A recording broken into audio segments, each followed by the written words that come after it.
Hey everyone, welcome back to another video. Today we're going to take a look at how to update the apps and services on iDrive 8.5.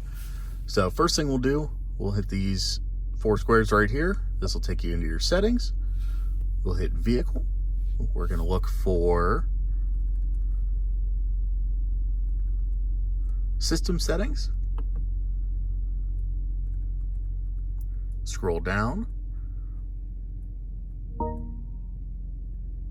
We're going to find update apps and services, and we'll hit search for updates.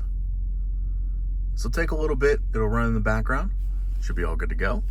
Then to complete the full update apps and services, we will actually press and hold the volume button right here. It'll take a little bit of time, but what'll happen is this screen will go black here. Once that screen goes black, then you'll be good. You just release and let it update. And there we go. That's all off. Give it a little bit of time. It'll come back on. And then once it comes back on, it's going to run a little bit slow. It's just rebooting the system and everything. And you will be all good to go. So not too bad. Yep, there we go. And that's it.